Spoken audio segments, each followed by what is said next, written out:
What's up? It's Mike here, and today I'm going to be teaching you how to extend your Rockshox Judy silver TK fork from 100 millimeters to 120 millimeters. Stay tuned for the tutorial.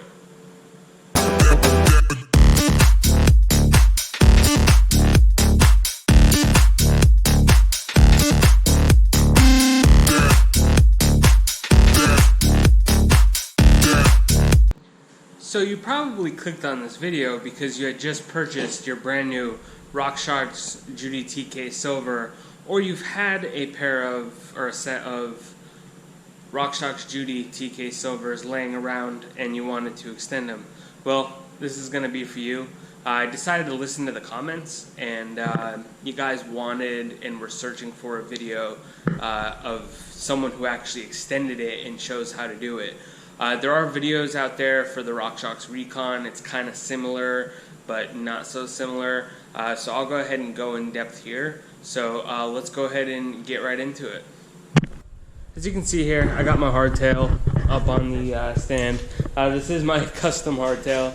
I have been riding this since Christmas, but this isn't about that. We're going to sit here and focus on this. So as you guys, there's two options you could do with servicing this fork.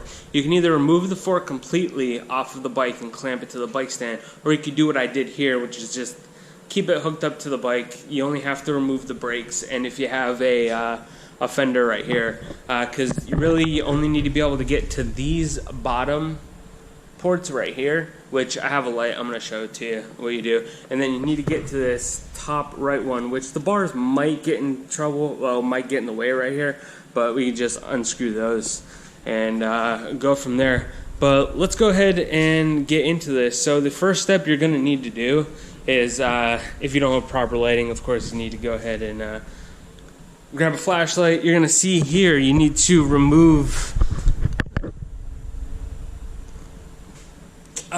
the rebound adjustment. So you see here we got the rebound adjustment. Man, I'm trying to do this all one-handed. I'm really sorry. I'm trying to do this. So you're gonna just literally, I'd like to turn it all the way over and then pull it out so it's reset. As you can see, it's literally just a screw thing right here, and then it will reveal the Allen bolts underneath there. So what you're going to do is you're going to take an Allen key. I'm not sure what size. I will go ahead and let you guys know. But you're going to go ahead and loosen them up a bit. So let me go ahead and put the camera up on the tripod, and I'll go ahead and show that to you. Alright, so as I was saying before, the first step we are going to do is we're going to take our 5mm size 5 Allen key, and that's what these bolts are underneath here. You're going to take it in here, and so you could do this with a socket. I don't have size 5 Allen key socket right now, but if you only have the Allen keys like this, or Allen wrenches, or Allen spanners, depending on what part of the world you're from, you're just going to sit there and put the long end in, and then take a wrench, and this gives you enough leverage to break it. And so there it is. And you're going to unscrew it a couple turns. I'd say 1, 2, 3, I would say. And then you want to do the same for the other side. Also, you want to make sure that there is a pan underneath, because there is fork oil in this, and it will spill on the floor, and it will leave a nice stain on your garage floor or wherever you're doing it. So if you don't have brake clean, I would advise you definitely to have some underneath here to catch all the fluids. Which is not a lot. I think it's only like 5 or 6 mils in each leg over here. But once we get these cracked, then the part that everyone dreads comes up. So that one's broken too. So 1, 2, 3. Alright, now what we're going to do is you can either use this Allen key right here, or you can use a smaller one. I'm just using this as a punch. And then you're going to take your favorite hammer, and then we're going to do some percussive maintenance on here. So what you're going to do is you're going to, since it's loosened a little bit, there's shafts in here that need to be knocked loose, and they have an airtight seal so fluid doesn't leak out and all that stuff. You're going to sit there, and I didn't air the shock out. You need to make sure you air that shock out. So I'm going to go ahead and edit that part in there. Maybe this is the first like tutorial thing, but you need to always make sure that this is aired out, or you're going to have some issues here. So you need to make sure that is aired out. Push it all the way up. Try to get negative air. There. Air's released. Can't forget about that. You don't want to be taking apart this top assembly with the air, but I think you can get away with doing it after, but don't do that. First step, air your fork out. Safety. Now we're going to do progressive maintenance.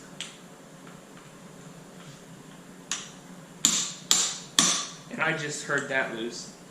That one felt loose right there. And I think that's it. I'll put my air tap over here. I'm hoping that this is a pretty good angle. We're still pretty good here. So now we're going to take this, we're going to loosen it up, see if any oil starts leaking out. Sometimes, the first time I did this, I had to do it a couple times. Where's that? Alright, so there's one of the bolts. We'll keep that one there. So there is, this is the one that I just took out is air side. The compression side and lockout side is going to be different, so you need to make sure that you keep them apart because this one has an O-ring on it. And also, remember that Allen thing that we took out, the compression knob? Rockshox likes to use Allen keys for the lower end ones. And that needs to go in there, so you need to make sure these are over there. Kept separate, you know which one's which. So I'm going to go ahead and put them over there now. And then this is where the fun begins. We get to yank them off. So if they don't come off in a couple tries, you might need to put those bolts back in there and knock them out. But it should come loose. And that's not it. So like I said, you gotta literally beat this thing. And it's kind of nerve-wracking the first time you do it, because literally I bought these forks, and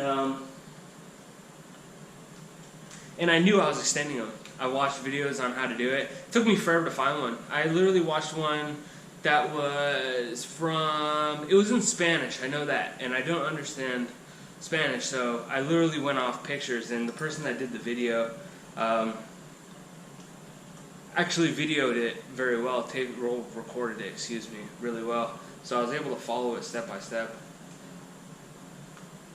But let's go ahead, I put it in a little bit more. Let's go ahead and see if this works. But I can smell I can smell it. It's not going in. Oh, there it is, it's going in. Alright, let's go ahead and see if we can just hit it. Let's go ahead, you have to get a couple more hits. And is that it? Oh.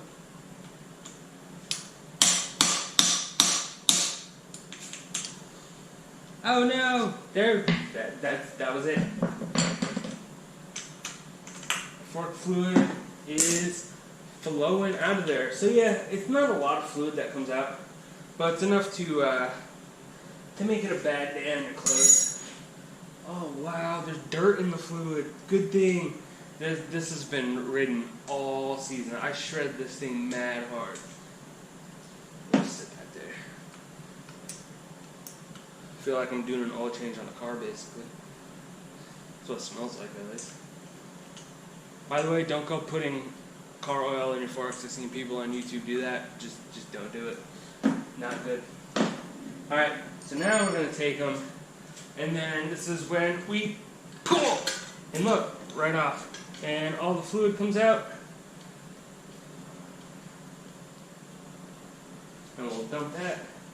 And I'm going to go ahead and run these lowers over here. And then I'm going to go ahead and just focus on the top part right now so you guys can see how we extend it.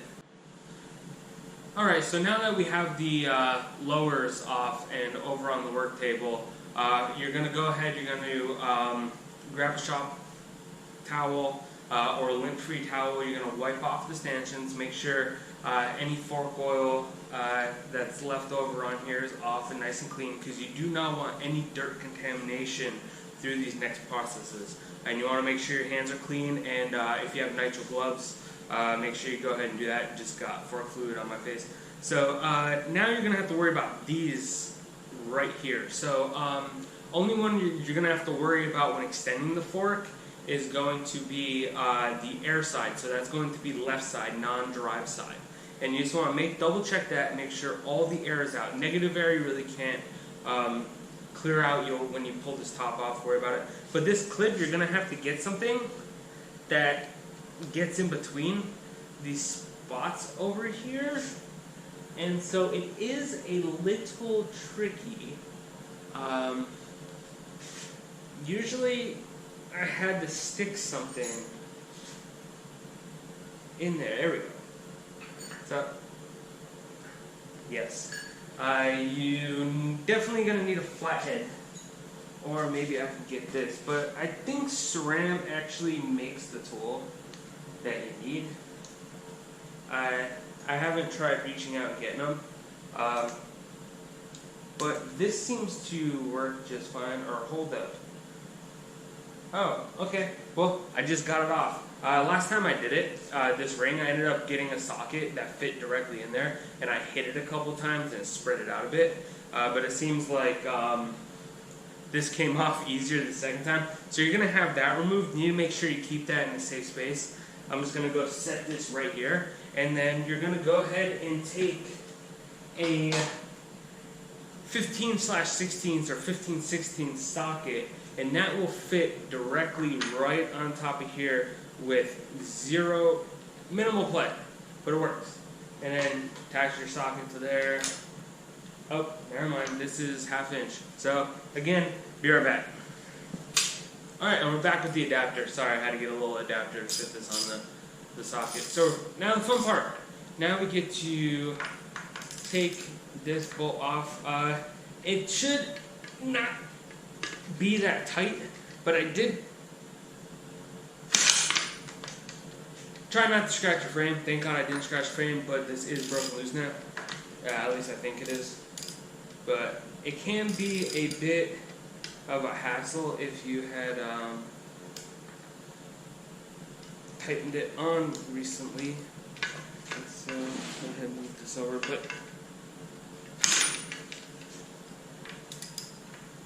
can't get it off from yesterday now. Well, there's an easier way. Take a crescent wrench. Crescent wrench should do it, and I think that's actually what I'm going to go do, because last time when I did this, I had it more down.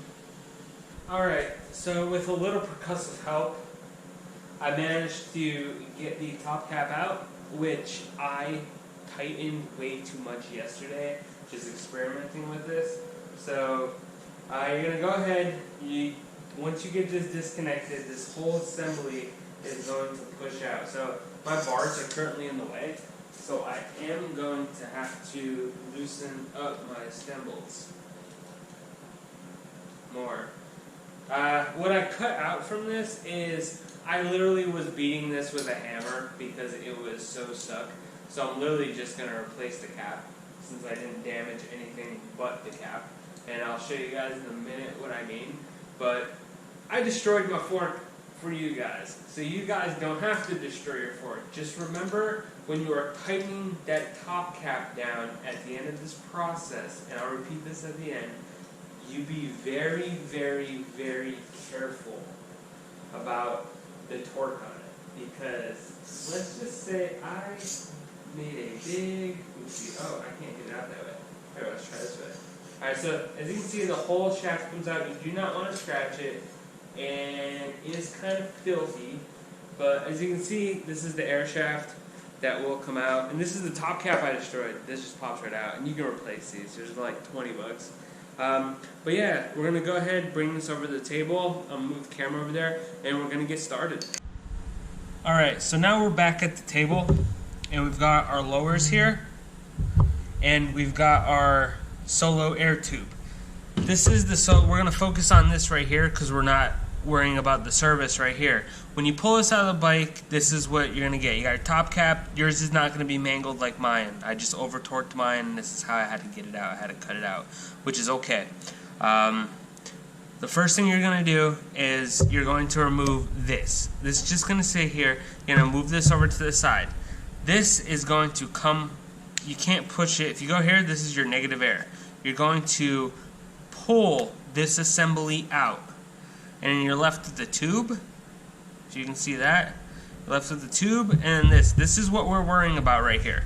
This comes apart. So we've got multiple sections here, and we've got, this is the all travel spacer in the 100 mil, and that's what you're going to remove. We're going to sit there, we're just going to slide this off, and we're going to make sure we clean these up, and you slide this all travel spacer off.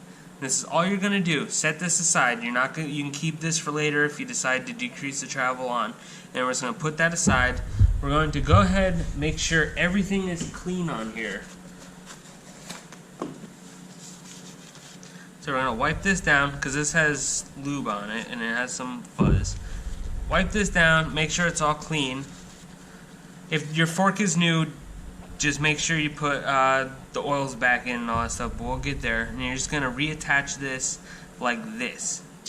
So it's just going to sit like this. And now you're left with this. And this part with the O-ring, the white with the O-ring goes in first. You're going to go ahead, now make sure this is clean inside, which mine is definitely not clean at all. We need to change that. And what SRAM says to do is you're supposed to put their grease, or what I usually use is I'll use slick oleum grease. And you're supposed to like lube all this up, get all the O-rings all looby-dooby.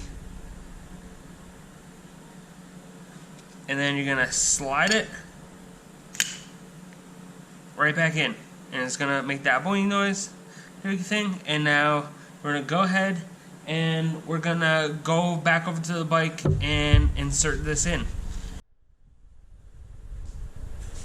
Alright, so we're back over to the bike, and now we're going to go ahead and reinsert this tube, make sure that's lined up. Slide it in, and it'll come back down to the bottom, and then we're just going to set this here. Of course, your non-damaged one will be set here, and then the black ring that we took off of this side, you see still sitting here, this is the retainer ring. You need to make sure that this is stuck back on. Cool, that's set down, that's clipped on, that's all good to go. I'm going to go ahead and re-loosen this because I got a new one coming in. This is my new cross-country bike now. It was my do-everything bike, but now if I just want to like chill out, I'm just going to sit there and do that. But let's go ahead, I'm just going to tighten this down by hand. Not cut myself, just like mauled it all out. Alright, and then the next step is to stick the lowers back on. So before you put those the lowers back on, you want to make sure you put slick oleum grease inside the rubber wipers here. Even if your fork is brand new out of the box, I still highly recommend doing that. We'll put that on the side here. And then what we're going to do is we're just going to make sure they're lined up.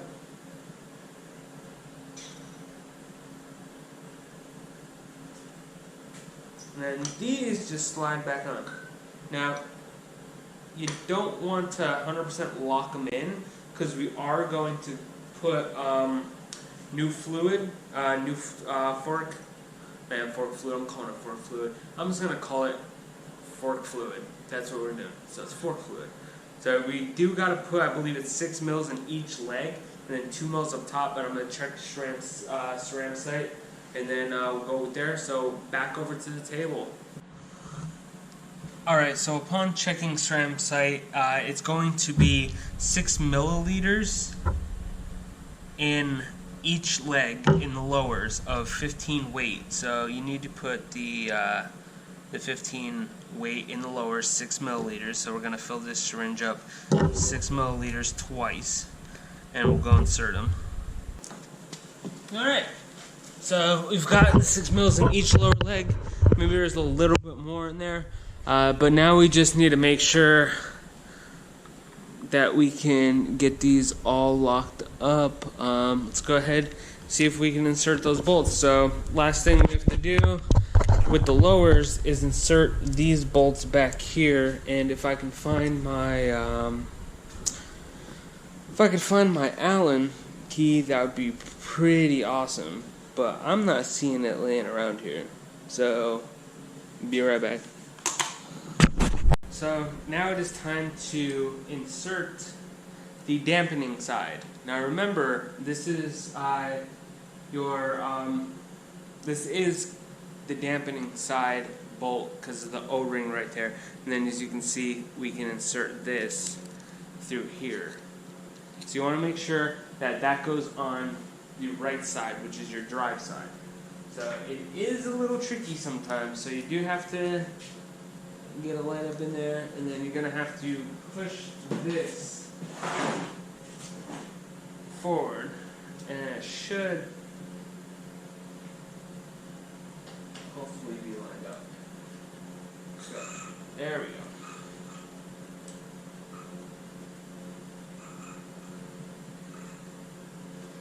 And we'll just keep that so it doesn't leak.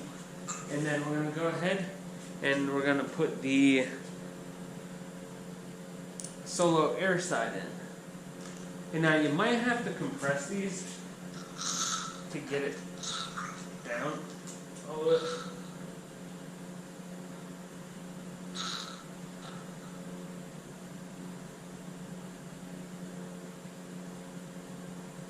And there we go.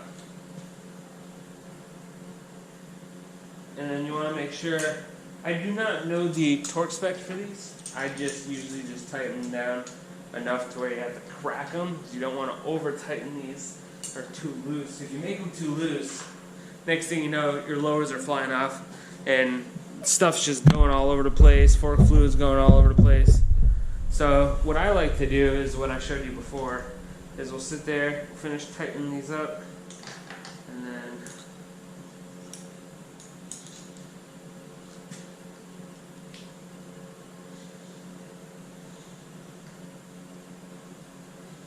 we'll go ahead. Oh, still got quite a ways to go. There we go. And we've hit. You just want it tighten up, sorry. There we go. That is that side, and now we're going to finish up on the dampening side. And so this is a messy job. If you got gloves, definitely recommend doing this. I ran some issues this time around because of how tight I made that air cap, and that's totally my fault. Thank God I didn't destroy these forks. It could have gone way south, but that's okay. I'm glad that I was able to show you guys how to do it. And now those are tightened. You got fluid in the forks, and the last step is to put this key in. So what I do is I usually go like this, and I will put it all the way over to the slow mark.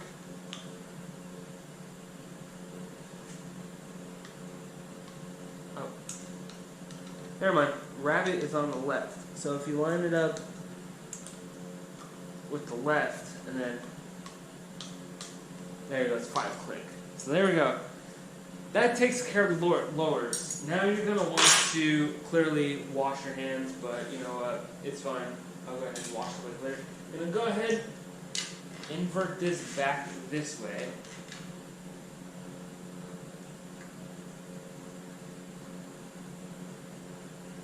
And now you're going to make sure you level the bike out, because we have to take care of the fluid in here, which is what I'm going to get to. In the top cap, it's going to take 5W Rockshox oil, and it's 2 milliliters. Alright, once you get that top cap off, you're going to go ahead, you have 2 milliliters of the 5W, 5 weight, excuse me, it's not 5W, 5 weight, and then you're just literally just going to go squirt, and Wow, this syringe is pretty hard. And there you go. That is 2 mils of fluid in there. And then you're gonna go ahead, just check your connections. You're gonna go tighten this down. Beware, do not over tighten the air cap. You can potentially destroy your forks like I almost did today.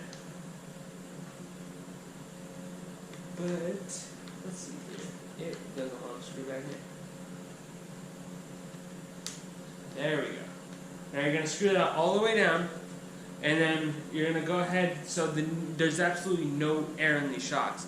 So when you pump it back up, the rule of thumb is for every 50 psi, you need to cycle the fork past 20% sag, and that will ensure that the chambers equalize. And so that completes it. You just gotta go ahead and put your disc back on, make sure it's tightened up, air it out, and then the final product after you air this out will be 120 milliliters. At the end of this video, you should have successfully converted your Rockshox Judy TK Silver from 100 to 120 millimeters by removing that 20 millimeter spacer that is sitting inside the air side. I appreciate you guys watching. Sorry I didn't make this video sooner. It was kind of it was pretty interesting making this video because I had a lot of mishaps happen. It's like working on a car. It's like bolts get stuck. You gotta like cut them off, grind them up, heat them up. I was to the point to where I was literally about to take a heat gun to this, but I didn't think that was a good idea with this being an air chamber. But I got it off. I'm gonna order a new top cap, and then this baby's gonna be back on. But just did the lower leg service and everything on it, so she's good to go for another like 50 riding hours, and then I have to do the top here. But thanks for tuning in.